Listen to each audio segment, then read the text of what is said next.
I can't believe I took my outdoor first aid and survival kit from this to this. For the record, I'm not a medical professional. That bulky first aid kit can get trimmed down quite a bit. Most people don't check their first aid kit every year, and you'd be surprised to learn that those Band-Aids and wipes don't have much of a shelf life. Ditch the Band-Aids, bring climbing tape and super glue instead. Super glue is an awesome addition to a survival kit because it serves multiple functions. Its original use is to close up deep cuts, and you can repair things with it. We repaired a water bladder with it in the desert.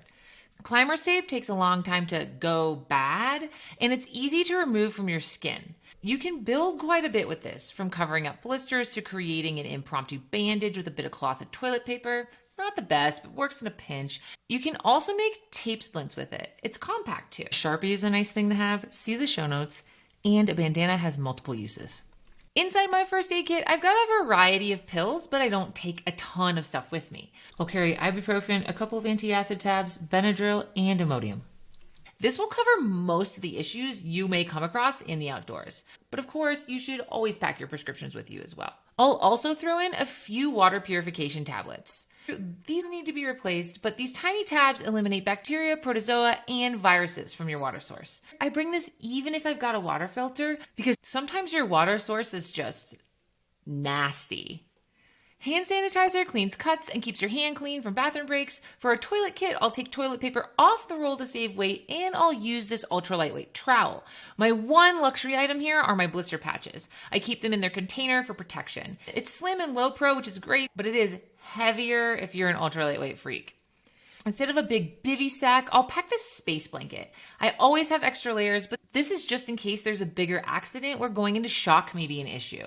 I'll keep my lightweight waterproof matches in a waterproof baggie that I replace every year. My Petzl Tikacor headlamp is rechargeable and has a great battery life, but I pack some spares just in case. All this stuff goes in a final baggie that's easy to reach and keeps everything together. This tiny knife is actually for climbing, but I bring it backpacking and hiking too because you just never know. It is useful in a pinch despite its small size.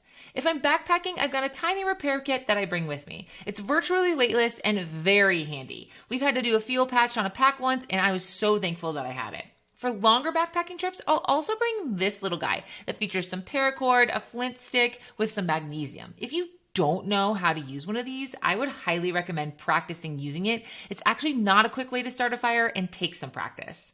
Lastly, my Garmin InReach Mini. I bought the Mini because I climb, and having something small in my harness really matters. I replaced the carabiner with a climbing rated one that's more robust so it doesn't bust off if I go tumbling. This compact setup gives me peace of mind. It also lets me trim down on bulk and weight in my pack.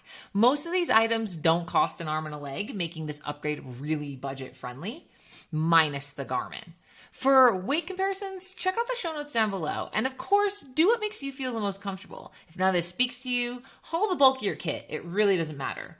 However, there are other ways to trim down what you bring hiking and backpacking. My next video is packed with budget-friendly hiking hacks that make a huge difference in your hiking experience. Check it out.